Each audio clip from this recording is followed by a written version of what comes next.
Muy buenas noches, me da mucha alegría estar acá con ustedes, muchas gracias a la universidad, a sus directivos, permitirnos venir acá a compartir con ustedes unas ideas que hemos venido presentando por toda Colombia. Veo muchos rostros conocidos de personas amigas, entonces es un buen momento de estar en la casa, en la familia, contando lo que voy descubriendo por toda Colombia con personas del mismo tipo de nuestro. Por toda Colombia estamos encontrándonos con personas que quieren cambiar el mundo, que quieren hacer la política de una manera diferente, que se atreven a participar en este mundo de la política y de lo público. Entonces, como les digo, vuelvo a mi casa a contar con ustedes. En todo este recorrido, en la parte de las últimas 10 semanas, donde yo he estado con equipos de Compromiso Ciudadano recogiendo firmas por todo Colombia, yo he tenido la oportunidad de estar en Buenaventura, en Cali, en Manizales, en Pereira, en Barranquilla, Cartagena, Santa Marta, San Andrés, en Providencia estuve, que tiene 6.000 habitantes, en un foro sobre la educación, en Santander de Quilichao, que queda entre Cali y Popayán, en Ibagué, alrededor de Bogotá, en Facatativá, Madrid, Chía, Cajicá, en Bucaramanga, en Arauca, en Cúcuta, en Pamplona, en Chinácota, por todas partes, en el mismo espíritu del trabajo que hemos hecho. Entonces les voy a contar cómo es esa Colombia. Pero antes de empezar a contarles a esa Colombia, esta es una imagen que a mí me gusta. Estamos en un cruce de caminos en nuestro país, ya voy a explicar por qué. Pero esta imagen nos muestra, hagan de cuenta que estamos en la mitad de ese cruce de caminos y tenemos que escoger. Y vamos a escoger una ruta para nuestro país y no es cualquier escogencia la que vamos a hacer en este momento, que tiene unas características muy especiales. Pero antes de escoger, yo quiero contarles, aquí hay varias personas que hemos estado juntos desde hace mucho tiempo. Aquí hay un benemérito, fundador de Compromiso Ciudadano, desde el primer día, Álvaro González, conmigo desde hace mucho tiempo, pero quiero contarles a muchas otras personas el sentido de estar acá. Yo soy un profesor, mi definición es un profesor, yo soy un matemático, yo soy un científico. Ahora estaba hablando con el rector y le contaba que tan pronto termine yo esta vida pública, lo que yo quiero ser a continuación es rector de una universidad. Quiero volver a mi casa. Después de todo lo que he recorrido, aprendido, conocido por el mundo en tantos lugares, volver a la universidad porque es mi lugar en la vida. Si yo volviera a nacer, volvería a ser profesor. Y ese es mi orgullo, esa es la razón de la manera como me entiendo con el mundo. Y traigo para explicar la razón por la cual entramos a la política. Hace ya 18 años nos reunimos un grupo de personas, un grupo reducido, alrededor de la inquietud que traíamos. Y la inquietud que traíamos era la siguiente: cada quien en su espacio, veníamos de diferentes mundos, yo del mundo académico, otras personas de la cultura, de las organizaciones sociales, ONGs, del mundo de la empresa, de diferentes sectores del periodismo, y nos encontramos porque todos queríamos aportar a que fuera nuestra sociedad diferente. Cada quien en su espacio con sus condiciones, pero después de tanto tiempo descubríamos algo, que así tuviéramos todas las mejores intenciones, terminamos eventualmente diciendo hay que hacer esto. Y cuando nosotros decimos hay que hacer esto, ¿a quién le estamos diciendo que lo haga? A las personas que toman las decisiones más importantes de nuestra sociedad. ¿Y quiénes son? Los políticos, gústenos a nosotros o no nos guste. A nosotros no nos gustaba, ni nos gusta la estructura política tradicional, pero en ese momento tomamos una decisión y la decisión fue: nos vamos a quedar toda la vida diciendo hay que hacer esto, o por eso estoy acá, nos atrevimos a participar en política. Estoy hablando de hace 18 años. Cuando yo pongo este artículo acá, para mí es muy significativo como persona y entre lo que nosotros éramos. Estoy en el periódico El Colombiano, marzo 5 del año 2000, estábamos entrando a la política, empezamos a participar. Y el título del artículo pues es bien diciente: educación, educación, educación. Yo llevo toda la vida en el mundo de la educación y cómo hacer de la educación el eje de la transformación social. Si ustedes pudieran leer este artículo, en el fondo, lo que está acá, nosotros lo hemos hecho desde el punto de vista del gobierno. La manera como hemos hecho la política, la manera como hemos gobernado, está de una forma u otra escrita ahí. Pero en ese momento era el momento del hay que hacer esto. Y nos metimos a la política y aquí estamos hoy porque hemos transformado la política y nos hicimos el propósito de organizar un movimiento cívico independiente por fuera de los partidos políticos tradicionales, Nos propusimos participar en elecciones, ganar las elecciones, llegar al poder y a transformar esta sociedad. Y hemos cumplido. Y hemos gobernado la ciudad de Medellín en 2 momentos, conmigo, con Alonso Salazar, la gobernación de Antioquia, y hemos llegado a muchas partes de nuestro territorio. Entonces, ese que era la forma mía en particular de hablarle a la sociedad a través de columnas, tratando de participar y aportar, ha sido parte de la esencia de lo que nosotros hemos hecho en política. Nos atrevimos a participar, nos propusimos llegar al poder como nos proponemos llegar al poder hoy para transformar esta sociedad. Les voy a contar un poco acerca de eso. Lo primero que nosotros hicimos, y hoy mucha gente lo hace, pero tiene que ver con nuestra identidad política y pública, cuando empezamos en Medellín en el año 2000 a recorrer y caminarnos la ciudad de Medellín por todos los rincones. Medellín es muy distinta hoy de la que había en ese momento. Y nosotros hicimos de la política de esa forma de acercarse a las personas, de acercarse para transformar. Y lo primero que hacíamos era entregar un volante. Era una gran novedad en ese momento. Y en ese volante nuestro, una de las caras del volante tenía nuestros principios políticos. Desde ese momento, estoy hablando desde el año 2000, estamos hablando de los principios, porque eso es una característica de nuestra política. ¿Cuáles son los principios que nos rigen a nosotros? En una sociedad donde vemos lo que estamos viendo, nosotros entregábamos un papel con esta característica, por este lado, estos principios. Yo me acuerdo que había una gente que se burlaba y nos decían, ¿y ustedes creen que entregando papeles por una calle en Medellín van a llegar al poder? Ya no se burlan. Ya no se burlan, y entregábamos con toda la seriedad, con todo el rigor, estos principios. Leo un par, que lo aplico todos los días de la vida. Movimiento con objetividad, era el título que tenía este principio. Dice, no estamos en contra de grupos o personas en particular, sino que debatimos y controvertimos ideas, propuestas y actuaciones. Todos los días de mi vida, como político, en la vida que escogimos, yo he honrado ese principio. Ustedes no me oyen hablando a mí del uno o del otro. No hemos hecho de la política algo que para algunos tiene mucho sentido y es hablar de los otros. Pues aquí está. Desde el primer día, van todos estos años y nunca lo he violado, respetando esto y así sucesivamente. Esos eran nuestros principios, así estábamos en la calle, salimos a repartir volantes. Yo siempre digo, y este es un momento que tengo unas imágenes que recuerdo para mí en mi vida, que decía que mi mamá nunca se imaginó que su hijo mayor iba a estar en las calles de Medellín montando buses en las esquinas, repartiendo volantes, caminando por todos lados. Pues así lo hicimos, con orgullo, con convicción, con ganas. Entonces les voy a presentar en esta imagen la esencia de lo que nosotros somos en la vida. Esta es la esencia de la política. Habitualmente de estas cosas no se hablan, de principios se consideran ridiculeces. Hablar de principios, hablar de los fundamentos de lo que nosotros somos, pero es fundamental para nosotros en la política que hemos hecho y la que vamos a hacer y la que estaremos haciendo en la medida que nosotros seamos compromiso ciudadano. Y aquí están. A mí me gusta ponerle un nombre, ese es el nombre esquema fundamental, esta es mi letra. Yo quiero compartirles a ustedes, y esto pues no es una casualidad. Yo soy matemático y el área mía dentro de la matemática es la lógica matemática. La lógica matemática es la expresión más profunda y sublime para mí del pensamiento humano, de la manera en el mundo de la evolución, cómo hemos llegado nosotros a tener esa expresión de la dignidad del espíritu humano, la capacidad infinita de la humanidad. Los valores, estos son la expresión que utilizo, son 4 sobre las cuales nosotros hemos construido.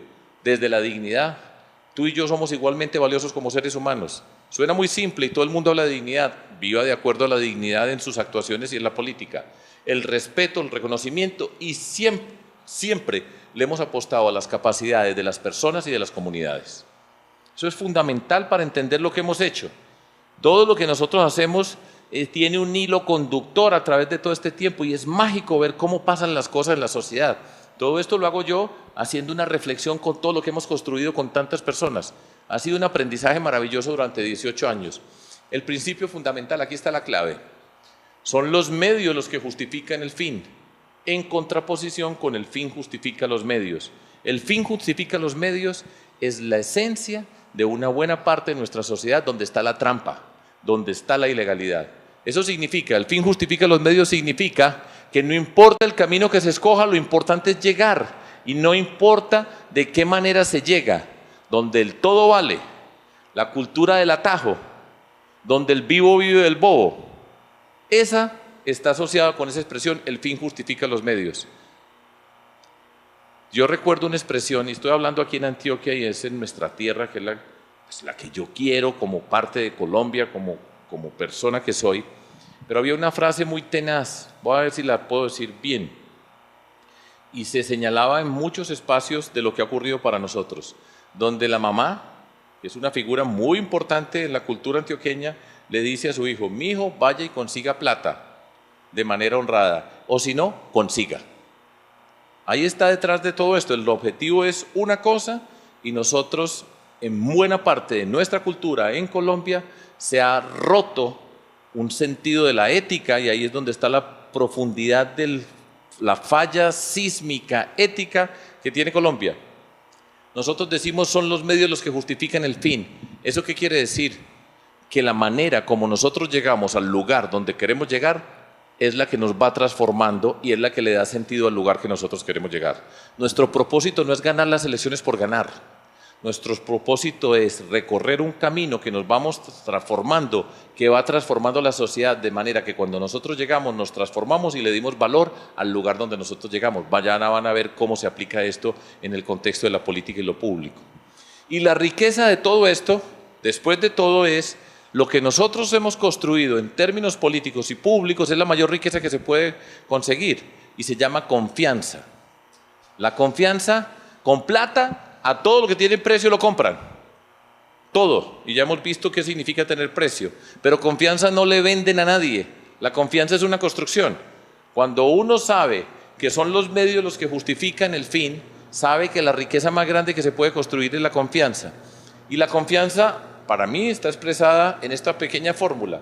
La confianza es la suma de coherencia y consistencia. Les voy a explicar qué significa coherencia y qué significa consistencia. Coherencia significa, en la medida que nosotros vamos avanzando, vamos dando pasos. Y cada paso nuevo que damos no contradice lo que hicimos anteriormente. Eso es ser coherente en la vida. Cuando usted ve una persona que va avanzando y no se contradice con sus comportamientos pasados. Y ser consistente significa que en cada paso que estamos dando, respetamos los mismos principios siempre. Por eso cuando nosotros empezamos, hicimos la lista de esos principios. Y yo les mostraba un principio y les decía, yo como líder de Compromiso Ciudadano he respetado este principio todos los días de mi vida en los últimos 18 años, en el sentido de entender la política de esa manera. Eso es ser consistente. No es que está con estos y entonces tiene unos principios, cambia de auditorio, tiene unos principios. Dentro de esa trivialización de la política se dice que la política es dinámica, que es parte de ese encubrimiento permanente de estar haciendo trampa. Cuando usted junta coherencia con consistencia, construye la riqueza más grande que se llama confianza. Esa es la esencia, esto que está aquí. Después de todos estos años, es la esencia de lo que nosotros hemos hecho y de lo que vamos a hacer y seguimos haciendo en nuestra sociedad. Ese es el reto político, ponerle estas bases a todo lo que nosotros hacemos. Nosotros llegamos al poder, Medellín la más educada, Antioquia la más educada, después hablo de eso, pero era el sentido de nuestro trabajo. Nosotros llegamos a transformar esta sociedad. Entramos y nos metimos a la política y estamos hoy aquí haciendo política y le estamos invitando a participar para darle sentido a unos principios, a unos ideales, a unos sueños y llegar al poder para transformar la sociedad y convertirlos en la riqueza de nuestra sociedad. Y por eso estamos acá y por eso le hemos trabajado y por eso tenemos una proyección extraordinaria después de tantos años con los aprendizajes, los errores, los estrellones que nos damos, por supuesto, todas las personas en la vida, pero hemos construido algo que nos hace sentir orgullosos y la magia de estar en todas partes del país y saber que así como hay acá, como desde que empezamos nosotros hay grupos de personas que creen en esto, por toda Colombia las hay y el reto es político de conectarnos y avanzar. Ahora ya voy para Colombia, será una pequeña introducción a nuestra historia, siempre es bueno saber de dónde venimos, por qué estamos aquí en este salón hoy reunidos, por esa convicción profunda de que nosotros podemos cambiar el mundo. Colombia hoy, estoy hablando de recoger, como les dije, en estas últimas semanas esa impresión y de hecho, pues son 18 años caminando. Después de todo, a mí me dicen, ¿y cuándo empezó la campaña? Le dije, hace 18 años empezamos, porque nosotros hemos venido recorriendo el mismo camino, paso por paso. Medellín, Antioquia. Yo participé en una campaña presidencial con muchos de ustedes en el año del 2008 al 2010 y nosotros hemos seguido una trayectoria y por eso seguimos por exactamente ese camino. Son 18 años de construir y, como les digo, aprender. Y esa Colombia de hoy es una Colombia que está indignada, profundamente indignada con el tema de la corrupción. Nosotros hace 18 años estábamos hablando de la lucha contra la corrupción acá. 18 años. Y después de 18 años, hoy encontramos en el país una conmoción, y es la conmoción de una ciudadanía indignada profundamente con la corrupción. Y eso se oye en Buenaventura, en Providencia, en el Parque San Antonio esta mañana y en todos los lugares del territorio colombiano. En segundo lugar, es una Colombia que está polarizada. Sí, no, Santos, Uribe, todo esto está en el contexto de una Colombia que se agrede. Cada día son más fuertes las expresiones. La mentira se convierte en un objeto recurrente con tal de acabar con el otro.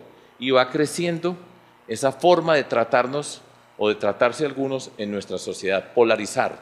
Y la sociedad que se construye sobre la polarización es una sociedad que le apuesta al miedo y a la rabia para relacionarnos. ¿Está conmigo o en contra mía? Y nosotros rompemos con esa forma de entender la política y hacerla. Es una sociedad que está fragmentada. En Colombia hay un malestar muy grande, y aquí lo hay, en nuestra tierra, una sociedad que desde las regiones no se siente interpretada por el poder central. No es un poder que convoca, cada quien está en su espacio. Hay mucho malestar con ese poder central en Colombia. En Antioquia, por naturaleza, para todos nosotros siempre ha sido una característica de una resistencia a un poder central, pero hoy está en una expresión máxima cuando es un gobierno central, un Estado central que no reconoce las regiones y no se conecta. Es una sociedad que está cansada, profundamente cansada de la política de los mismos con las mismas. Y eso pasa por todos lados, por todas las partes del territorio. A mí me están diciendo, Fajardo, únanse para sacarlos. ¿Y eso qué significa? Lo voy a dar con un ejemplo de los mismos con las mismas para ilustrar. En 1990 la mayoría de quienes están acá estudiantes pues no estaban ni en proyecto. Algunos de nosotros sí estábamos por acá. Pero en 1990 el presidente de Colombia se llamaba César Gaviria y en ese gobierno Juan Manuel Santos fue ministro. Después de César Gaviria vino otro presidente, todavía la mayoría seguía en proyecto, o no, apenas empezaba a ser parte del proyecto, Ernesto Samper.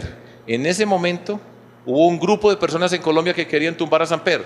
Santos era uno de esos. Hoy, por coincidencias de la vida, el hijo de Samper es el que maneja las tierras de Santos. Después de Samper vino Pastrana. Adivinen qué pasó con Santos. Ministro de Pastrana. Y después de Pastrana vino Uribe. Y Santos fue ministro de Uribe. Y Uribe le entregó los 3 huevitos a Santos. Algunos de ustedes no pueden no recordar la expresión, pero esa era la forma como se mostraba que era la persona que continuaba a Santos. Nosotros nos enfrentamos con ellos en el 2010, con Antanas Mocus como nuestro candidato presidencial. Estoy hablando de haber estado en esa discusión política. Y después de todos estos años, cuando yo digo los mismos con las mismas, ahí ustedes tienen un ejemplo a través de una persona que nos muestra cómo se ha gobernado nuestro país.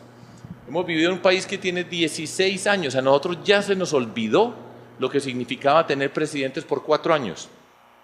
Han sido 16 años y, como les decía, en ese entonces el presidente Uribe le entregó a Santos, que era la continuidad. Santos está presidente por él, por la forma, y así lo han dicho. Y si ustedes miran, la gran mayoría que ha trabajado en uno u otro gobierno eran las mismas personas, muchas de esas amigas mías, muchas de esas personas valiosas. Esa no es la discusión, sino la manera como se nos ha gobernado por 16 años. Usted mira, Gina Parodi fue ministra de Educación de Santos y trabajó con Uribe. Y miren cada uno y va descubriendo, dice, son fundamentalmente un grupo de personas que ha gobernado este país. Un ejemplo de incoherencia, me da pena porque utilizo al presidente Santos porque pues me sirve para ilustrar rápidamente lo que yo señalo como incoherencia. En Colombia se acabó con la reelección y fue una iniciativa del presidente de la República, el presidente Santos, que dijo que a él no le parecía la reelección, pero después de que él había sido reelegido. ¿Sí me entiende qué significa ser incoherente? Porque usted va actuando y entonces, si nos hubiera dicho Cuando termina su primer periodo y dice, yo no me voy a presentar a una reelección porque yo estoy en desacuerdo con la reelección, no dice, eso es ser coherente. Pero después de que fue reelegido dijo, a mí no me gusta, pero ya había sido escogido de nuevo como presidente. Esos son ejemplos elementales de todo esto. Y el cansancio en Colombia hoy es, en esta sociedad, no voy a hablar de la economía y la condición de nuestro país en este momento que está estancada con tendencia a la baja en su momento, pero es una Colombia que está desconfiada, la desconfianza que hay hoy en nuestro país, en la política, en los políticos, en los partidos políticos, en el Congreso de la República, en la justicia, que no habíamos visto las dimensiones de lo que estamos viendo ahora, es una Colombia profundamente desconfiada. Y al mismo tiempo, en ese contexto es una Colombia desesperanzada. Si ustedes miran y dicen, ¿para dónde vamos?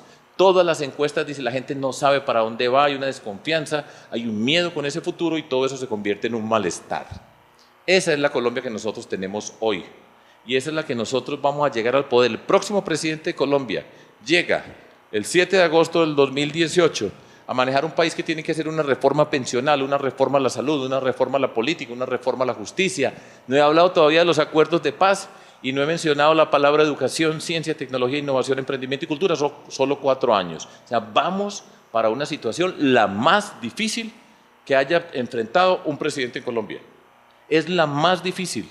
En la época del narcotráfico, en ese entonces, César Gaviria, fue una época muy dura de violencia, de miedo, pero en el fondo todos estábamos unidos, apoyando a unas personas que nos representaban, pero aquí es una división profunda. Y en medio de esa polarización, y para manejar a Colombia, ahora esa es la Colombia que vamos a manejar nosotros. Y es un reto muy grande. La fórmula de todo esto, en los términos que a mí me gusta utilizar, ha sido, vamos a pasar las páginas, vamos a pasar la página de la violencia. Esta imagen sí no la hice yo, me la hizo mi hija. Y la nueva fórmula de la paz más la legalidad más la educación, es construir las oportunidades. Esa es la síntesis de lo que nosotros estamos haciendo, de lo que hemos hecho desde hace 18 años. Nosotros hemos venido pasando páginas, cambiando esas páginas y construyendo oportunidades. Esa es la supersíntesis de lo que nosotros hemos hecho.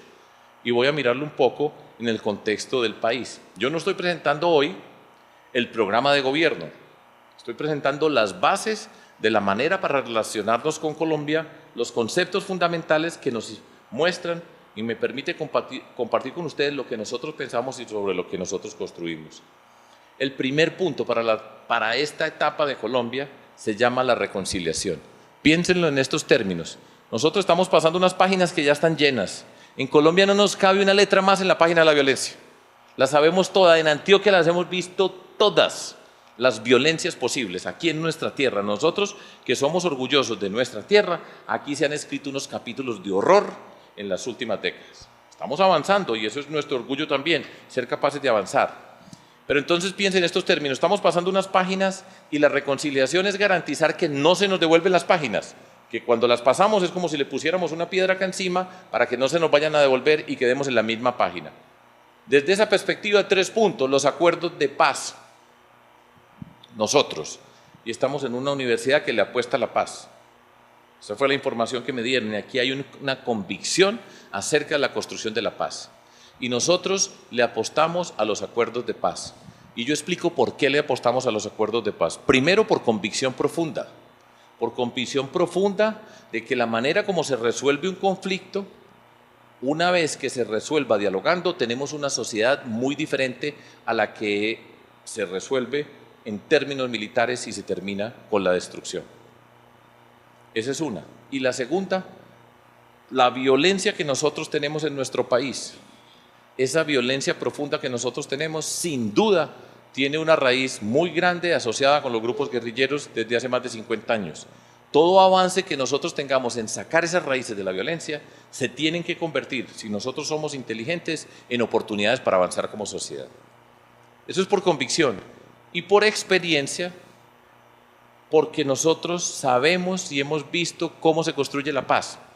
2004, cuando llegamos a la alcaldía de Medellín, nosotros empezamos el 1 de enero del 2004 a gobernar acá en la ciudad y cambiamos el rumbo de esta ciudad. Y empezamos cambiándolo por la forma como hicimos la política. La manera como llegamos fue crucial para la manera como condujimos la sociedad, eso lo explico ahorita.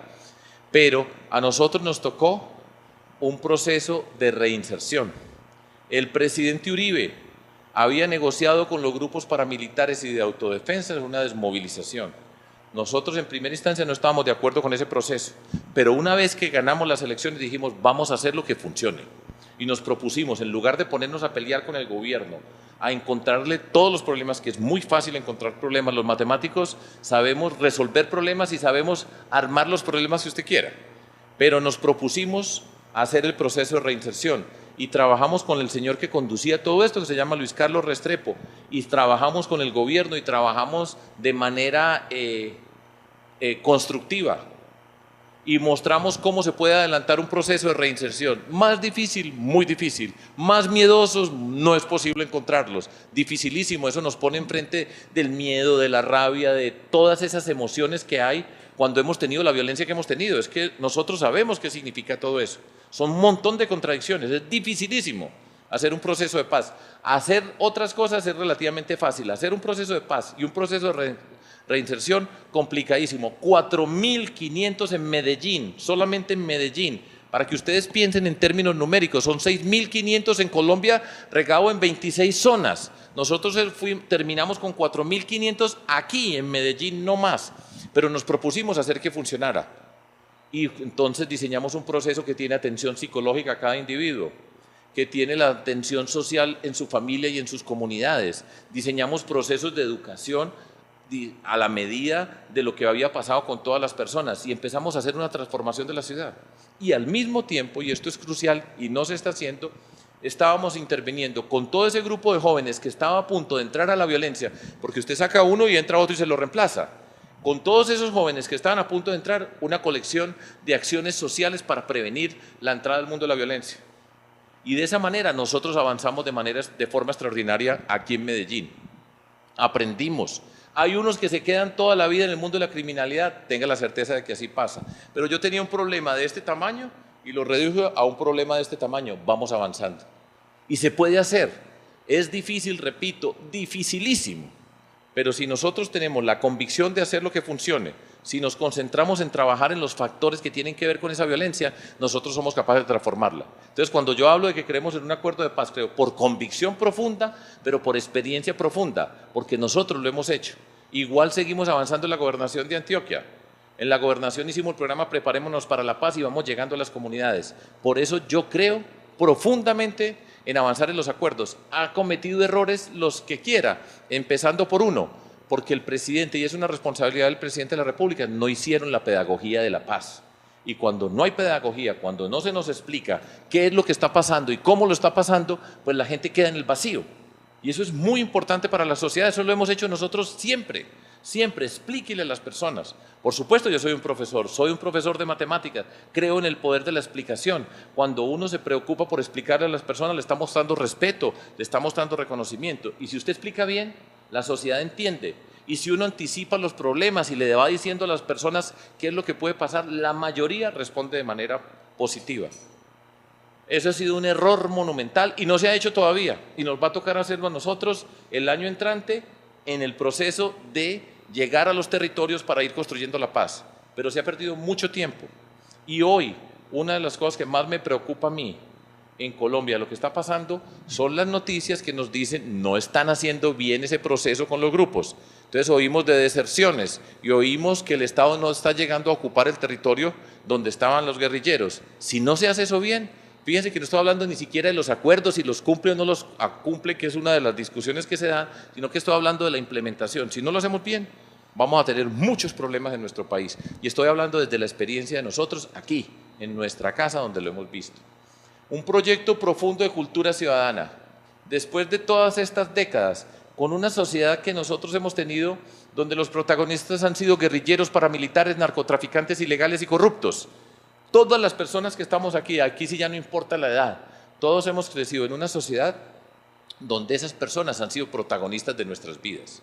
Esa es una sociedad que tiene que mirarse de manera muy profunda la forma como nos relacionamos, qué cultura hemos construido cuando esas personas han sido las protagonistas.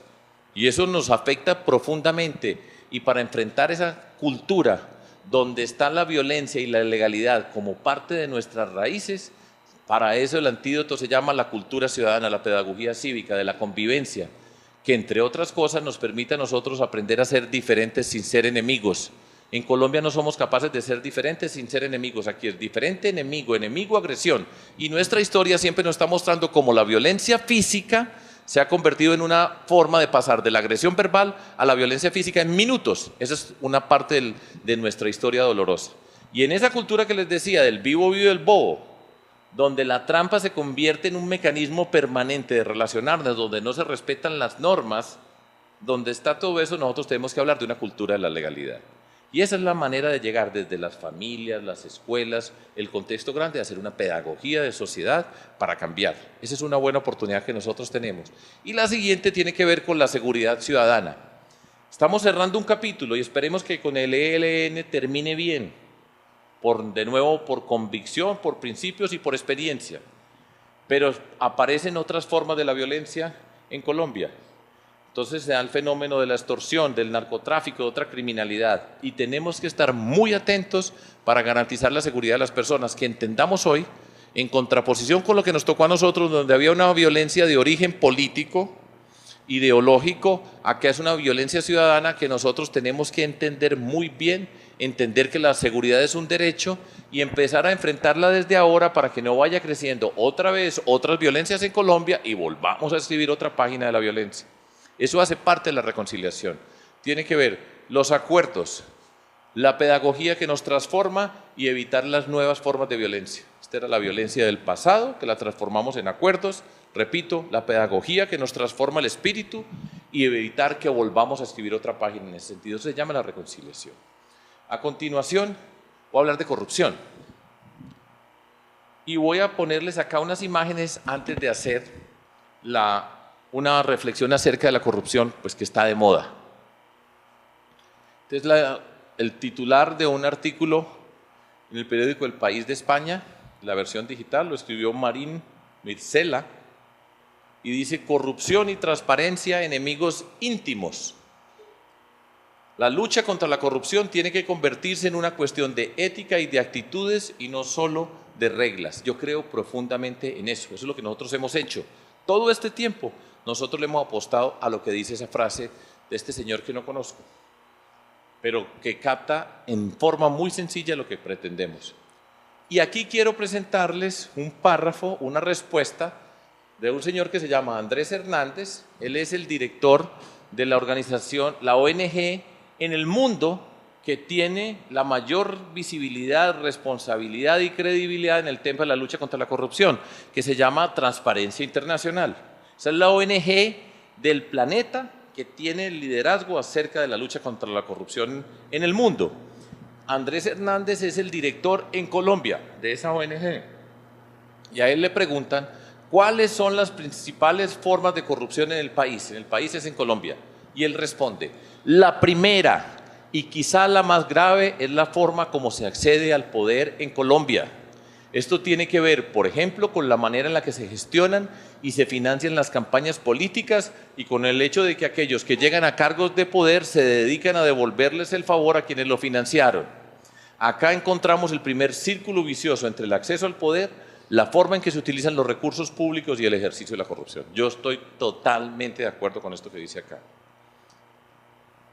Y voy para esta imagen que quiero utilizar para explicar el sentido de la lucha contra la corrupción. Yo voy por toda Colombia, montones de entrevistas en los medios regionales, nacionales, siempre. ¿Y cómo va a acabar con la corrupción? Puedo explicar de muchas formas, pero aprovecho acá para hacer un planteamiento. Primero, esta es la frase que dice aquí: de la forma como se llega al poder, así se gobierna. Son los medios los que justifican el fin. Usted mire cómo llegó la persona, cómo ganó la elección y usted ya sabe cómo va a gobernar. Y cómo es la manera como se roban la plata acá, porque aquí nos metemos una cantidad de cuentos muy grandes, pero la forma como se la roban es muy sencilla. Con este y con este se juntan y arman una empresa para que gane este. Todo el mundo sabe qué significa que se juntaron estos. Y va a ganar este, y cuando este gana, tiene que llegar a pagar la inversión de los que invirtieron en la empresa. ¿Y cómo llegan a pagar? Llegan a pagar con puestos, con contratos, ¿y qué necesitan? La impunidad, que no los cojan. Pagan para llegar, llegan a robar. De eso no tenga la menor duda. En cualquier lugar, o si ustedes me pueden dar un ejemplo a mí, de gente que ustedes saben cuánta plata pusieron en la campaña y después gobernaron de manera transparente sin pagar. Y se paga, repito, con puestos y contratos. Eso tiene que ver con esa expresión. Son los medios y por eso decimos nosotros, mire cómo llega. Y si usted mira cómo llega, descubre qué va a pasar. Habitualmente aquí nos quieren meter el cuento de, va a llegar este y se olvida su trayectoria. Se quiere ignorar la manera como llegó. Y todos sabemos cómo llegó y sabemos qué pasó para que ganara. Y después sabemos qué empieza a pasar cuando se llega al poder. Lo que estamos viendo hoy en Colombia corrobora esto. Una forma que yo digo, hablo en primera persona, he calificado todo esto, es la corrupción es una empresa criminal más difícil de combatir que las guerrillas y las bandas criminales.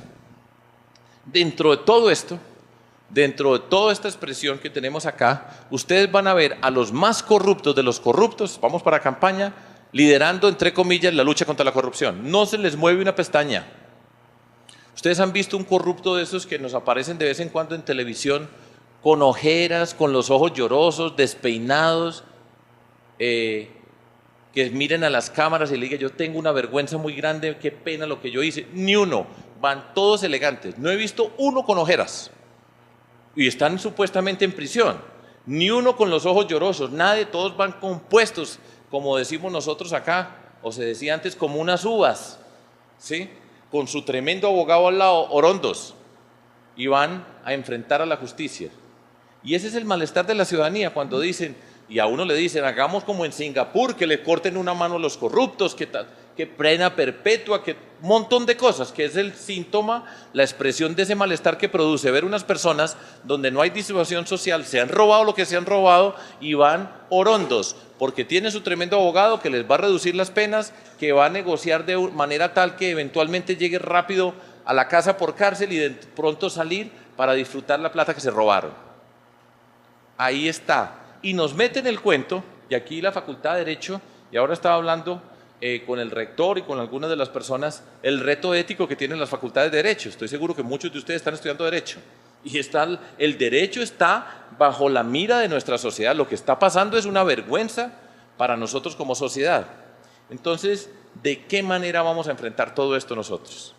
Por supuesto que las leyes se necesitan, pero en Colombia la trampa es o ha sido que para cada problema ponen una ley y creen que la ley resuelve el problema y el problema es ético de las personas que están allí. Entonces nos van a sacar una cantidad de leyes. Las leyes se necesitan para la contratación, que si hace esto se acaba la puerta giratoria, que con este pliego se acaban los carteles de la corrupción, con estos cambios se acaba la contratación directa, todo eso, y nos van a decir, esta es la solución. Y los que no cumplieron con la que hay, porque hoy hay leyes, ¿sí?, son los que van a decir que esa es la solución. Y ahí está la trampa de Colombia. El problema es ético y profundo.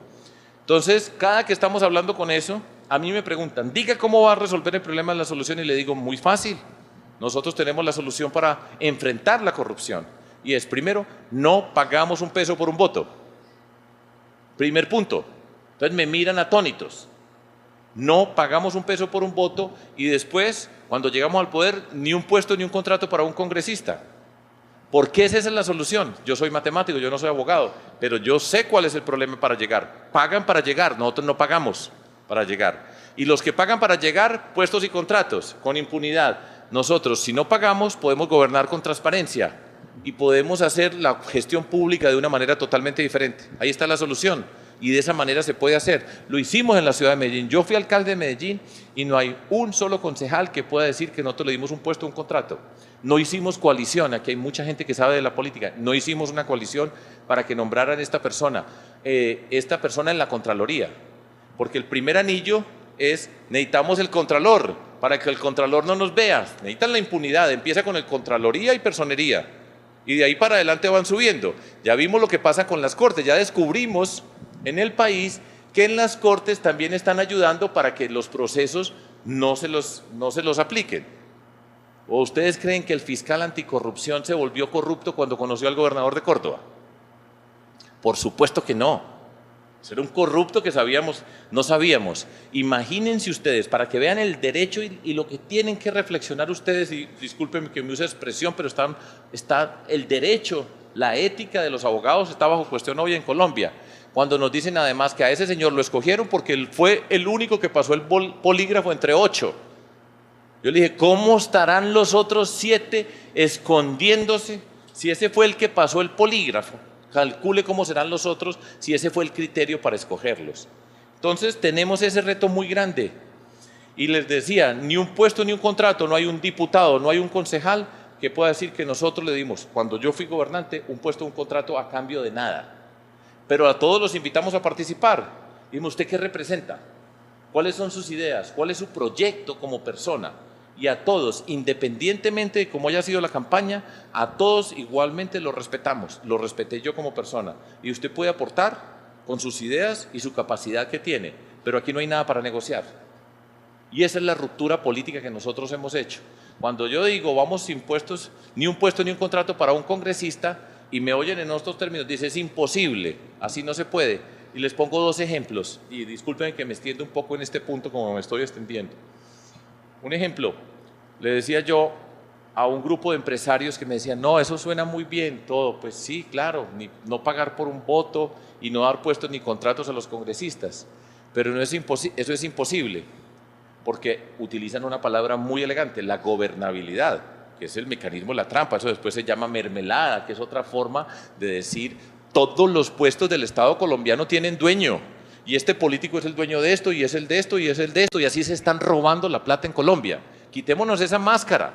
Todos sabemos, de una manera sabemos que eso es lo que pasa en nuestro país, que por ahí entra, hay excepciones valiosas en todo lo que yo estoy diciendo. Vuelvo al grupo de empresarios, le dije, bueno, empresarios, listo, supongamos que estamos en la gobernabilidad. Entonces piensen ustedes que todos son empresarios y van a hacer un aporte para la campaña. Tú vas a hacer un aporte para la campaña. Hagámosle 10 millones. Pero entonces le decía yo, entonces usted me dice a mí, tú me dices a mí, perdón que te utilice como ejemplo, por supuesto que no tiene para cara nada de esto. Entonces usted me dice, bueno, pero yo le doy 10 millones, pero usted utilice tanto para comprar unos votos. ¿Sí? Si hay que comprar votos, entonces usted me dice cuánto nos gastamos de la plata que aporta para comprar votos. Seguramente van a decir poquitos, pues que es que nosotros no somos como todos esos otros pillos, ¿cierto? Pero nosotros entonces compramos poquitos votos. Y después, cuando ganemos, me dice, a este congresista le damos unos puesticos y unos contraticos, para usar el diminutivo que a veces se utiliza. Así no es. Eso no es comprando poquitos votos y dando poquitos puestos y contratos. Es ni un peso por un voto, ni un puesto, ni un contrato. ¿Y cómo se hace? Haciéndolo. Esa es una decisión que depende de nosotros. No hay leyes que nos obliguen a hacerlo. Y mi convicción, de la experiencia que tenemos, es la gran mayoría de congresistas, como pasa con concejales y diputados, la gran mayoría, cuando usted pone unas reglas y las cumple, la gran mayoría responde bien. La gran mayoría tiene capacidad para hablar del país y para representar su sociedad, pero no estamos negociando. Aquí no hay nada para negociar, es para trabajar como lo podemos hacer. Y eso se puede hacer. Cuento esta otra anécdota. El otro día me escribe por WhatsApp un amigo y me dice, Sergio, estoy muy preocupado porque me están diciendo que la campaña de nosotros no es seria. Le dije, yo llevo toda la vida que me están diciendo que yo soy un profesor, que soy muy serio, yo no canto, yo no bailo, pues chistes poquitos tengo. Yo soy un matemático, un profesor, y me dicen, ríase más. Todo eso, toda la vida, o sea, me han regañado porque yo frunzo el ceño además cuando estoy en las luces, estoy concentrado. Me dicen, no, usted es muy serio y ahora me va a decir que nos falta seriedad. Me dice, sí. Le digo, explícame por qué. Porque me dicen que cuando vos estás diciendo que ni un peso por un voto, ni un puesto y un contrato para un congresista, eso no es serio. No es serio, para que ustedes entiendan cuál es el concepto de seriedad. Porque mucha gente dice, no, es que así tiene que ser. Y lo que tenemos que hacer nosotros es nos lo sacamos de encima. Y nos lo sacamos de encima, ni un peso por un voto, ni un puesto, ni un contrato, para nadie. Con todos trabajamos, pero hay que cambiar esa regla. Y si no la cambiamos, estamos hablando paja aquí, porque todo el mundo sabe que pasan las cosas. Por ejemplo, se propone, voy a tener que dar el ejemplo del presidente Santos, y es desafortunado, y no tengo ningún problema personal, como gobernante tuvimos una buena relación con el gobierno, serios, como somos nosotros, pero Se propone, por ejemplo, que se financie con recursos públicos todas las campañas electorales en Colombia. Le dije, ese es un chiste, porque nosotros sabemos que aquí, en nuestra tierra, aquí, llegan con cajas y la cantidad de plata que entra a esas campañas que no aparece registrada. El problema no es la financiación con recursos públicos o no, es la plata que llega, que no registran y llegan en cajas y compran los votos y sabemos quiénes los compran y cómo los compran. ¿O ustedes no han visto nada? Pues todos sabemos que eso es lo que se hace acá y ahí es donde está la trampa, las cajas que no aparecen. Y lo que ha pasado dentro de este mundo de Odebrecht es que nos han contado cómo llegó una plata a las campañas que no estaba registrada, empresas que no podían aportar y no la registraron. Ahí es donde está la trampa. Ahí es donde está. ¿Y nosotros cómo lo rompemos? Pues actuando de otra manera. Toda la plata que ha llegado a las campañas, cuando yo he sido candidato, y ya van 3 veces, están registradas. Nunca hemos llegado a un tope. Toda persona que puso un peso, ahí está, registrado. Y así es como se lucha contra la corrupción. Cuando usted no tiene que llegar a pagar a los que llegaron con esas cajas, para decir, mire que le voy a aportar a su campaña, porque después esos que pusieron la plata en las cajas, le tiene que pagar con puestos y contratos, y todos sabemos cómo funciona aquí, en nuestra tierra, porque esto no es que es en la costa o algo, aquí nosotros sabemos cómo es y eso los hemos enfrentado hace 18 años. Todo esto, bueno, me voy a saltar esta, que me gusta mucho, pero todo esto es para pasar esas páginas, la reconciliación, para que no se nos devuelva la página de la corrupción. Y ahora hablaba con Gustavo Gallo acá que decía, a medida que vamos avanzando en pasar la página de la guerra, empieza la sociedad a mover sus reflectores y empieza a verle la dimensión de la corrupción. Eso es lo que estamos viendo ahora. Por fortuna existen los Estados Unidos de América, imagínense ustedes. Porque toda esta investigación viene con trabajo en los Estados Unidos. Si no es la DEA la que graba al gobernador de Córdoba, que trabajó con nosotros cuando estábamos en la gobernación, él era el gobernador de Córdoba. Muchos de ustedes aquí les tocó trabajar con ellos y cómo trabajamos y cómo ayudábamos, ¿sí? Si no es por la DEA que trabaja con él, trabaja en el sentido que trabajan, nosotros no nos hemos dado cuenta de esto y todavía estaríamos como habitualmente se hacía desde Bogotá. Es que los corruptos están en La Guajira, mire que se roban la plata de los niños de la alimentación escolar, ¿cierto? Y se murieron unos niños guayús. Y entonces esa era la indignación, que por supuesto tiene que haber indignación.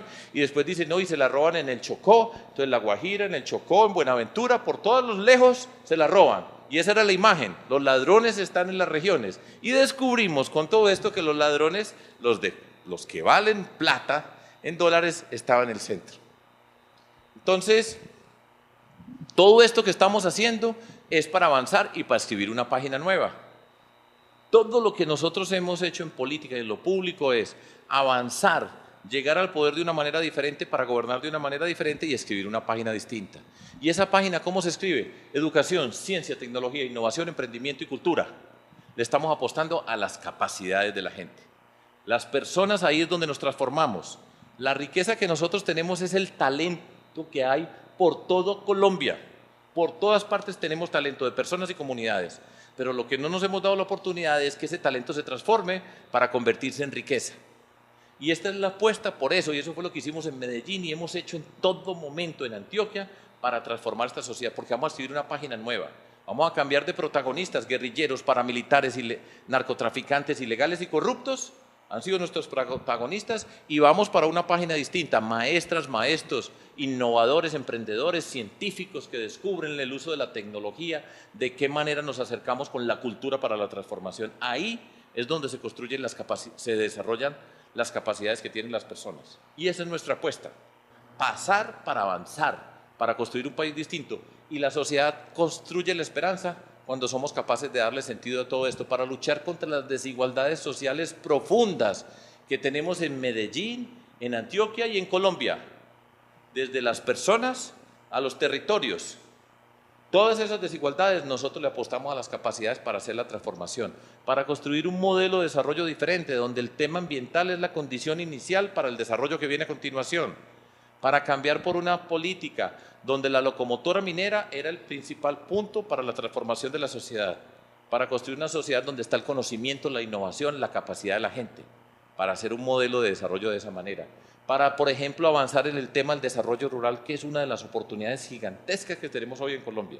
Si nosotros somos capaces de conducir este proceso de paz bien conducido, el tema del desarrollo rural es una gran oportunidad para nuestro país con todo lo que significa entender. Paso todo esto y voy a mostrarles unas imágenes para repasar de Antioquia. Voy para Antioquia y les voy a mostrar algunas cosas. Este es en el municipio de Betulia. ¿Quién sabe dónde queda Betulia aquí? Bueno, aquí está Betulia, este se llama el Tostado. ¿Cómo son nuestras montañas del suroeste? Ahí está una muestra del suroeste. En el mundo rural, la educación es distinta a la educación que tenemos en el mundo urbano, porque es un maestro, una maestra con todos los estudiantes al mismo tiempo, primero, segundo, tercero, cuarto y quinto están simultáneamente, no es primero de primaria por allá, segundo de primaria, sino al mismo tiempo, se llama escuela nueva para el mundo rural. Ahí están los chicos en el Tostado en Betulia. Ese era el salón. Ese era el salón. No es precisamente como este. Quienes estamos aquí hoy, todos somos privilegiados. De una forma u otra, el poder llegar a una universidad de estas ya es un privilegio. Eso no quiere decir que no hayamos tenido obstáculos y dificultades, pero ya estar acá es un avance muy grande. Y ustedes tienen una oportunidad extraordinaria con la riqueza que se construye aquí en esta universidad. Y miren cómo está hoy. Así está. ¿Qué pasó? Nosotros llegamos al poder.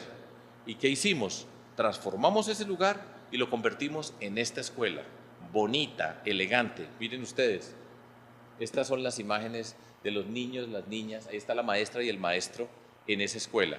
¿Qué hicimos? Cambiamos la escuela, construimos un lugar distinto para encontrarnos.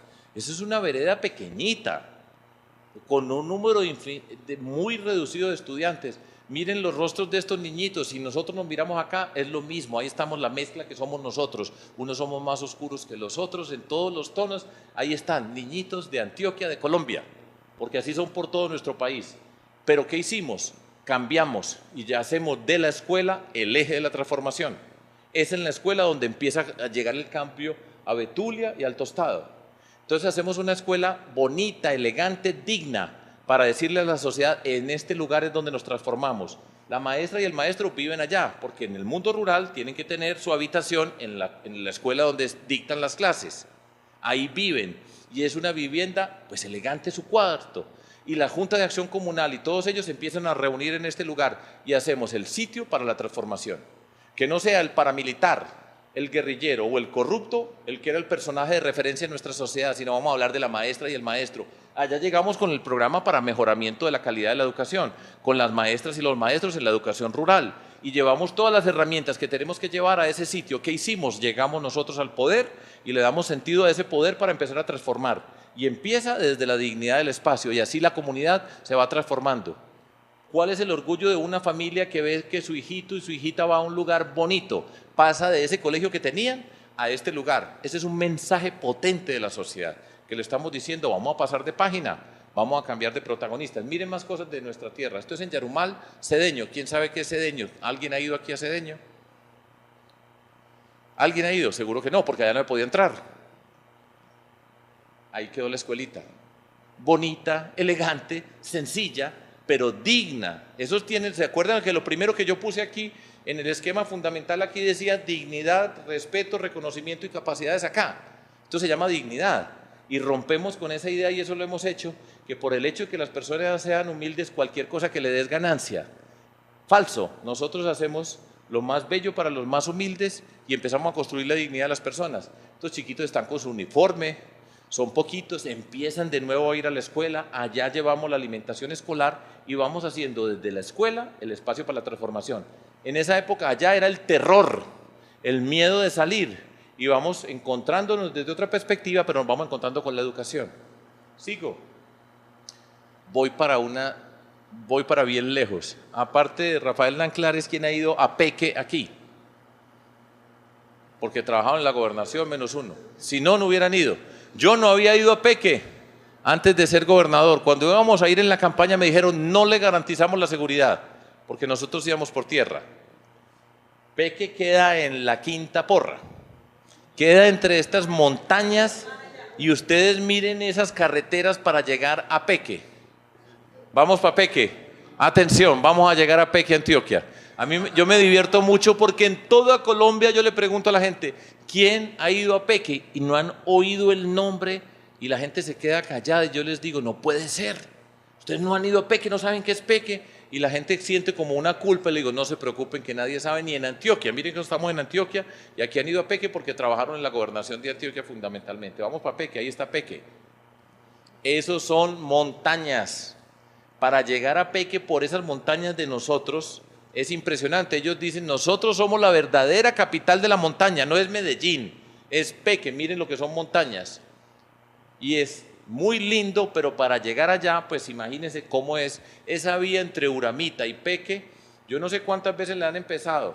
Yo espero que haya avanzado Rafael. Rafael Nanclares, que está acá, fue secretario de Infraestructura, y el papá y la familia es de Uramita. Entonces yo espero que hayamos avanzado muy bien en todo eso. Vamos para Peque. Ahí está Peque, como son nuestros pueblos, siempre al lado de una quebrada, un río. Y ahí está el pueblito que se estableció. Allá llegaron buscando oro, como han llegado o como llegaron a tantos lugares de nuestro departamento de Antioquia. Nuestra historia tiene el oro en las raíces. Vías terciarias en muchas partes de Colombia. Yo muestro esto y no se lo pueden creer. No saben qué es un camino de herradura o son mulas. Y en Peque todas las vías eran de esta naturaleza. Nosotros avanzamos con rieles, con placahuella, avanzamos bastante, pero este es el mundo rural al que nosotros no llegamos o mucha gente no tiene ni idea que existe. Y esta es una fiesta en Peque. Yo me divierto mucho, aquí estamos en Antioquia y nosotros todos somos montañeros, fundamentalmente somos montañeros. Y nuestras raíces tienen mucho que ver con nuestras montañas. Entonces, cuando yo estoy en otras partes, imagínense a mí explicando esto en Boyacá. Yo lo estoy diciendo, o en Arauca. Este es el montañero del siglo XXI. Este muchacho está allá, es una fiesta que tenemos en Peque, y está él y dice, yo soy el montañero del siglo XXI. Él tiene la bestia, el carriel, el sombrero, pero tiene el celular, tiene unos chips, tiene computadores, y yo soy del siglo XXI. ¿Cuánta gente se murió en Peque sin saber qué había detrás de esas montañas? ¿Ustedes se imaginan esa lejanía para saber qué pasaba detrás? Bueno, y estamos en una fiesta por algo que nosotros hicimos, que ha sido sujeto de discusión, que el actual gobernador quiere acabar porque lo hicimos nosotros, que se llaman los parques educativos. Y voy a explicar cómo hicimos los parques educativos. Primero, una convocatoria pública donde convocamos a los municipios a que participen para construir un parque educativo. El parque educativo es la expresión de la educación, la ciencia, la tecnología, la innovación, el emprendimiento y la cultura que vamos a llegar a nuestros pueblos. Y convocamos, lo primero es, no soy yo como gobernador dándole un parque educativo a Peque o a nadie, porque nosotros no damos nada. Estos son los recursos públicos. Esa idea de que yo estoy dando es la perversión de entender la política. Aquí está el alcalde de Bagre, que no votó por mí. Y el Bagre se ganó un parque educativo, pero se lo ganaron participando. ¿Y cuáles eran las condiciones? Primero, el municipio presenta su propuesta. El municipio tiene que decir, aportamos el lote, este es el lote que ponemos. En segundo lugar, se presenta el municipio con sus maestras y maestros, con los empresarios en el nivel que haya empresarios en la actividad productiva en el municipio, todos presentan la propuesta educativa para el municipio, la propuesta de productividad para el municipio, para ver qué se va a hacer. Y ahí se convierten en protagonistas maestras y maestros, rectores, y todos trabajando con la alcaldía, presentan una propuesta y le decimos, a esto es lo que le queremos apostar nosotros en Peque. Y en la otra componente era la participación de la comunidad y el compromiso del municipio para aportar recursos para el sostenimiento del parque. Entonces hacemos una convocatoria y no los escogemos nosotros llamamos a un jurado externo que escoge las mejores propuestas. ¿Por qué podemos hacer esta política? Porque nosotros no tenemos que llegar a pagar. Nosotros no tenemos que llegarle a pagar al alcalde del Bagre, ni de Peque, ni de Vigía del Fuerte, que no votaron por mí. Nosotros llegamos a gobernar con las personas y le decimos, no hay puestos ni contratos, usted puede participar y tiene todo el derecho y participa y lo voy a respetar y nos vamos a respetar. Así se cambia la política. Y esos parques educativos se los ganaron los que se los ganaron. No hay uno solo que pueda decir que nosotros le hicimos un favor o que pasamos una forma de que se lo gane de manera tramposa. Y así se rompen las cosas, y participó la comunidad desde el día 1. Todo este proceso ya tenía toda la comunidad participando. Vamos para Peque, y en Peque, este es el parque educativo de Peque, se lo ganaron, y ese es su diseño del parque educativo de Peque. Y en ese parque, en esas montañas, donde construimos el nuevo espacio para encontrarse, es un mensaje potente, en particular para jóvenes, decirle, aquí nos vamos a transformar. Porque Peque, por supuesto, nadie sabe nada de Peque, queda lejísimos, y cuando se sabía estaba asociado con una masacre, pasaron los guerrilleros, pasaron los paramilitares, que es la forma como nos enteramos nosotros de tantos lugares en Colombia, porque pasó la destrucción, y aquí es el nuevo espacio para que pueda volver a soñar, y llevamos los programas a ese lugar para incorporar y hacer la transformación de la gente. Ese es el sentido de todo este trabajo. Allá en Peque, vi esto, están bailando ballet en Peque, Antioquia. Yo tengo una hija que cuando era una niñita de 4 años la pusimos en clases de ballet. Hoy es una mujer y sigue bailando ballet. Entonces yo en ese entonces vivía en Bogotá, donde yo era profesor de la Universidad de los Andes en matemáticas. Yo la acompañaba al ballet, yo llevaba mi libro, ella bailaba, hacía pues su práctica de ballet y la acompañaba, y después nos íbamos para la casa. Entonces yo veía desde pequeñita su práctica. Cuando vi esto en Peque dije, no puedo creer, ballet en Peque. Pues efectivamente, entonces me fui a hablar con esa muchacha que está allá y le dije, profesora, cuéntame, ¿dónde bailaste tú? Y me dice, yo nunca he bailado ballet, yo no sé bailar ballet. Y dije, ¿cómo? Y entonces, ¿cómo está enseñando? Me dijo, por internet. Yo me retiré, miré lo que estaban haciendo, de acuerdo a lo que yo había visto, que he visto mucho en la vida por razón de mi hija, decía, me parece que lo están haciendo bien. Yo estaba haciendo una presentación y puse esta imagen en la Universidad Católica de Oriente, acá en Río Negro, en enero. Y cuando yo expliqué esto, una mujer que estaba allá al fondo me levantaba la mano y yo le decía, ya voy a acabar, me falta muy poquito. Y me decía, yo la veía que levantaba la mano y no atendía cuando yo le decía que tranquila, que ya iba a acabar, que ya enseguida empezamos a conversar. Y yo dije, pues hable porque le va a dar un infarto aquí, algo le va a pasar. Y pues yo la veía muy apresurada. Y me dice, doctor, usted no me reconoce a mí. Yo era la directora del Parque Educativo de Peque. Le dije, qué pena, yo la dejé por allá entre esas montañas de manga sisa y ahora la estoy viendo aquí de suéter, yo no me acuerdo. Me dijo, pero no importa, yo le voy a contar de esa muchacha. Cuando ella le dijo a usted que por internet, lo que ella hizo fue una revisión exhaustiva en todos los medios digitales. Preparó, estudió, pensó, organizó, vio videos, hizo toda la cosa y preparó un curso de ballet para Peque y ella lo estaba presentando de acuerdo a lo que había estudiado y la manera como lo había construido. Pero me dijo, pero eso no es nada. Ella hizo la carrera por internet, digital, psicóloga. Ella es una psicóloga. Y desde allá, utilizando los medios que tenía, hizo su carrera. Me dijo, pero eso tampoco es nada. Hoy ella, en esta universidad, no estaba ahí, yo quisiera volver a verla, ella se ganó una beca para hacer la maestría en psicología. ¿Por qué cuento yo esa historia y qué pasa cuando yo la cuento por toda Colombia? Porque le estoy diciendo, escoja el sitio más remoto que usted puede encontrar en su lugar. Para nosotros, Peque es tal vez de los sitios más difíciles de llegar a un municipio en Antioquia, probablemente Peque es uno, si no es el más difícil, está entre los 3 más difíciles de Antioquia. Ahora les voy a mostrar otro. Y allá se puede llegar, y en cualquier rincón de Antioquia, de Colombia, de los barrios de Medellín, hay gente con talento. El problema de nosotros no es el talento, el problema de nosotros es construir las oportunidades para que ese talento se pueda transformar. Esa muchacha es un ejemplo de lo que pasa en todos los rincones de Colombia. Y de Peque paso por esta imagen que es conmovedora.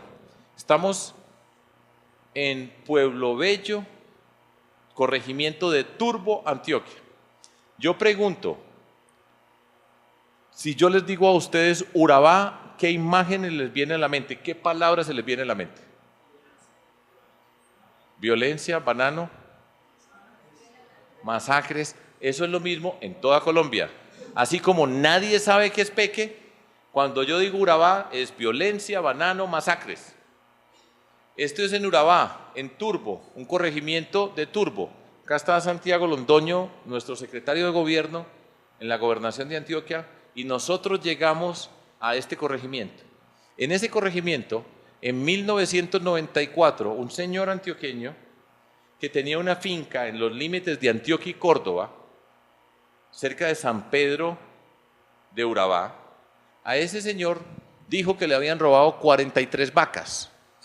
Y entonces dijo, por cada vaca que me robaron, me asesina a una persona en Pueblo Bello. Hicieron una masacre. Las 43 vacas, él dijo que eran de Pueblo Bello, 43 personas asesinadas en Pueblo Bello en una masacre. Y el señor tan famoso se llamaba Carlos Castaño. Los paramilitares, la forma como se construyeron y se hicieron tantas masacres por nuestro territorio en Pueblo Bello 43. Después pasaron las guerrillas y barrieron con ellos. Nosotros llegamos allá con el programa de reparación, de trabajar con las víctimas, una reparación colectiva. Ese pueblito, ese corregimiento, todos estaban destrozados. Ustedes no se imaginan lo que significaba el detalle de lo que fue esa masacre y lo que les pasó a ellos. Y nosotros llegamos por la Secretaría de Gobierno a reparar a esa comunidad. Se construyó este espacio, un centro social, y le pusieron como nombre Remanso de Paz. Allá en Remanso de Paz, lo primero que ustedes encuentran es el muro de la memoria. A las familias les dieron una tela en blanco y en colores tejieron los nombres de sus hijos, de las personas que querían desaparecidas. Yo siempre llego acá, a Alejandro Burgos, a Miguel García, aquí dice masacre, el 26 de junio de 1999. Y sus familias pusieron ahí, en colores, el recuerdo de sus hijos e hijas, sus familiares. Este señor es un campesino de allá. Más pobres es muy difícil encontrarlos. Más pobres, muy difícil. Y ahí está el campesino buscando a su familiar desaparecido. En ese espacio después viene el trabajo con la comunidad. Vamos a reparar, reconocer el dolor, reconocer las víctimas y después avanzar para empezar a transformarse. Tenemos el proyecto de programas productivos que lo hicimos allá con gente extraordinaria que sabe trabajar con todo esto. Y aquí voy llegando al final. Voy para Vigía del Fuerte. Ese es el río Atrato, esa es la selva. De este lado está el Chocó, del lado izquierdo, y del lado derecho está Antioquia. ¿Quién ha ido a Vigía del Fuerte? 3 de acá. Hay otros de la gobernación que ya no les da la pena levantar la mano. Vigía del Fuerte es, junto con Murindó, uno de los 2 municipios más pobres de Antioquia. Para llegar a Vigía del Fuerte tiene que llegar por el río o con un vuelo privado, porque no hay vías para llegar. O sea, para llegar a Vigía del Fuerte es un lío tan grande como llegar a Peque. Y ustedes van bajando por el río y encuentran a Vigía del Fuerte acá. Este es Vigía del Fuerte, es el casco urbano, son cerca de 4.000 habitantes, 92% afros, negros, 6% indígenas y mestizos, el 2% restante. En Colombia nadie sabe Vigía del Fuerte, pero siempre les cuento que si usted sigue por acá, un poquito más abajo, casi acá diagonal, del lado del Chocó, hay un pueblo que todo el mundo conoce y se llama Bojayá. Lo mismo, unos se asentaron de un lado del río y los otros del otro lado del río, son iguales. Y Bojayá la recordamos porque allá hubo un enfrentamiento entre paramilitares y guerrilleros, las FARC tiraron un cilindro bomba, cayó en la iglesia donde estaba la comunidad, 130 muertos. Otra masacre. Vamos para Vigía del Fuerte y vamos a ver cómo llegamos nosotros allá. Ese es el puerto, esa es la entrada a Vigía del Fuerte porque es por el río. Y ese es el puerto de entrada a Vigía del Fuerte. Esa es una imagen de Vigía del Fuerte, es la selva. Esa selva que hace parte del Chocó biogeográfico, pues la naturaleza es extraordinaria. Muchas de las construcciones son palafitos, hay que poner las casas en zanco porque la selva crece, la lluviosidad que tenemos allá es extraordinaria. Ese es un ejemplo de alguna parte de Vigía del Fuerte donde están las aceras para llegar a la casa. Nosotros dejamos en la construcción un acueducto porque donde más llueve no había agua potable. No sé cómo vaya el acueducto, no sé si Rafael tiene alguna información. Bueno, para la próxima. Todo lo que yo he dicho acá, todo, así como expliqué lo de los parques educativos, que fue una convocatoria y que para ganarse el parque educativo tenía que trabajar la alcaldía, la comunidad, todos tenían que juntarse para lograr ganárselo y después construirlo. Todo lo que nosotros hemos hecho desde que arrancamos, desde las calles de Medellín, cuando empezamos a caminar y la transformación que hemos liderado, siempre ha tenido la comunidad participando desde el comienzo. Son los medios los que justifican el fin. Nosotros no hacemos esto para que entren. Mire que les hice un colegio. La comunidad desde el primer día está participando en la construcción del colegio y así se va transformando. Cuando abrimos el colegio hay una fiesta, porque es algo que conseguimos, no es que nos dieron. ¿Sí me entiende lo que estoy diciendo? Es muy distinto cuando usted entiende la política. ¿Me dieron o yo construí trabajando para transformarme? Ahí está la esencia de la transformación de nuestra sociedad, en eso que estoy diciendo. Hicimos un plan de aceras, en unas partes construimos unas aceras de concreto, es como haber hecho superautopistas en Vigía del Fuerte. Por ahí puede pasar en bicicleta, puede pasar hasta un mototaxi. Y en todos los colegios de Antioquia, todos, en todos los municipios hicimos en cada uno el pacto por la calidad de la educación. En cada lugar llegábamos.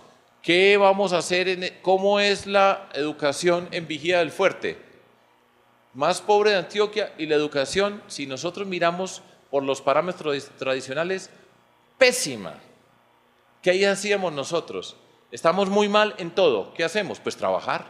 ¿Y cómo hacíamos para trabajar nosotros y para convertir el tema en un tema del municipio?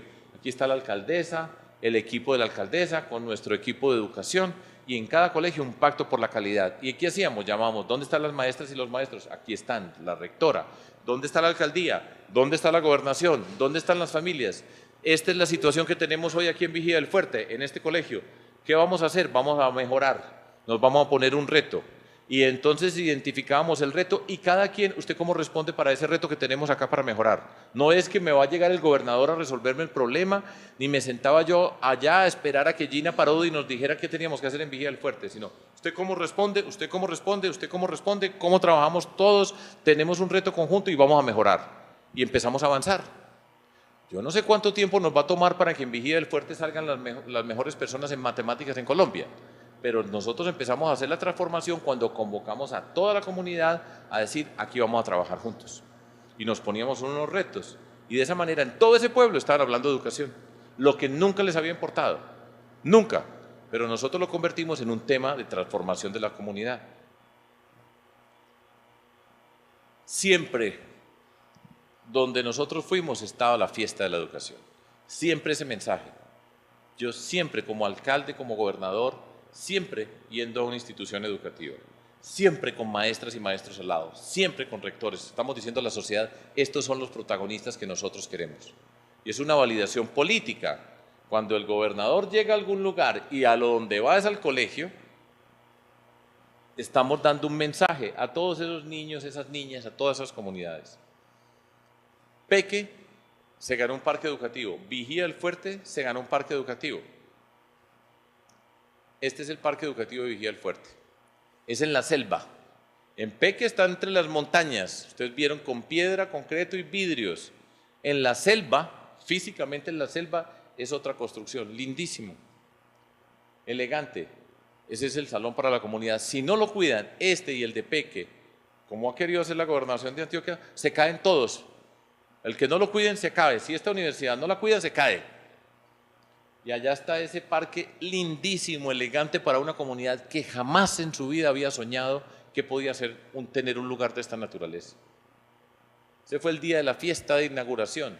Ese parque educativo le pusieron un nombre, Parque Educativo Saberes Ancestrales, por una razón muy profunda, porque lo que ha pasado con la población afro, negra de Colombia, es una de las barbarias de la humanidad, no es de Colombia, sino de toda América Latina. En América Latina no había afros. Los trajeron del África, donde los cogían en su lugar, les ponían unas cadenas, los metían en unos barcos y aquí los vendían como esclavos. Esa es la barbarie. Aquí no había ni uno. Nosotros teníamos unas poblaciones indígenas y ese recuerdo está ahí. Y eso es una herida que no se ha sanado porque hay mucho de la humanidad con respecto a lo que pasó a esa barbarie. Ese día, esa fiesta, impresionante. La alegría, la comunidad que tiene sus formas, su transformación, saberes ancestrales. Ahí están las comunidades, están participando, están en un lugar nunca soñado, que nosotros vamos llenando con la alcaldía, la gobernación, de los programas que tienen que ver con educación, ciencia, tecnología, innovación, emprendimiento y cultura. Ahí pasaban. Yo tengo muchos recuerdos de Vigía del Fuerte. Yo nunca en mi vida había ido a Vigía del Fuerte. Ya después como gobernante fui en varias oportunidades y ver lo que va pasando en un pueblo cuando se le apuesta a la transformación es mágico. Este es uno de los ejemplos que a mí me parece muy lindo. Cualquier cosa que a usted le duela, allá le tienen una hierba que le arregla el problema. Y ese es un saber. Y lo transmiten las abuelas a los nietos, a las nietas, y explican con sus plantas y tienen toda esa explicación. Esa era una forma de transmitir un saber ancestral dentro de todo esto. Ustedes hablaron de Urabá y dijeron violencia y banano. Y ninguno de nosotros acá habló de los deportistas. Catherine Ibargüen, ¿de dónde es? De Urabá. La gran mayoría de deportistas que han sacado títulos olímpicos en Colombia vienen de la región de Urabá y son afros. Y fíjense que a nosotros antioqueños se nos olvidó todo el valor que han tenido. El mejor jugador de la selección Colombia, Juan Guillermo Cuadrado del Medellín, viene de Necoclí. ¿O no es el mejor jugador de la selección Colombia Cuadrado? Pero lo quiero señalar, porque allá decimos una pequeña unidad deportiva, porque en ese contexto el deporte siempre ha sido una expresión. Fíjense ustedes que el deporte y la música, entre otras cosas, han sido mecanismos donde los pueblos afros se han destacado, porque es ese esfuerzo individual, con ese talento extraordinario que se puede expresar rápidamente dentro de todo eso en una sociedad que no ha construido las oportunidades para un pueblo que ha sido discriminado en muchas formas en nuestro país. Y termino con esta imagen. Esto es banano, ya me fui de Vigía del Fuerte, me voy para Apartadó. Todo esto es banano, pero aquí en la mitad de todo este banano está este techo rojo y es la ciudadela universitaria de la Universidad de Antioquia en Urabá que construimos nosotros. En esa Urabá, que todo el mundo ve, y entonces hoy en Colombia se habla, cuando se habla de Urabá, hablan de Otoniel, alias Otoniel, los del Golfo, los urabeños, los Úsuga, todos esos nombres que han dado a ese mundo criminal, horrible, tremendo, en nuestra tierra. Y nosotros, como Gobernación de Antioquia, dentro de nuestro proyecto Antioquia la más educada, allá construimos con los alcaldes de la región que aportaron recursos de la regalía una sede de la Universidad de Antioquia. Y el mensaje era este, y nosotros lo tenemos que tener presente. Aquí ha habido una violencia, pero todo joven que entrara, que pasara a la Universidad de Antioquia tenía una beca, y nosotros íbamos a enfrentar en una de las componentes, operación, no me acuerdo cuál es el nombre que tiene la operación de policía para buscar a los criminales, Agamenón, y nosotros llegábamos al mismo tiempo, y aquí está lo mejor que tiene Antioquia, que es la educación y la Universidad de Antioquia. Siempre estamos diciendo, en esta sociedad pongamos la educación en alguna de sus formas como parte de la transformación. Esto no se resuelve solamente con la intervención militar, no se va a resolver así, tiene que ir de la mano de las oportunidades y la educación es el camino para hacer esa transformación. Y por eso pues decía Universidad de Antioquia, igual oportunidades. Muchísimas gracias, ha sido un gusto compartir con ustedes esta ciudad.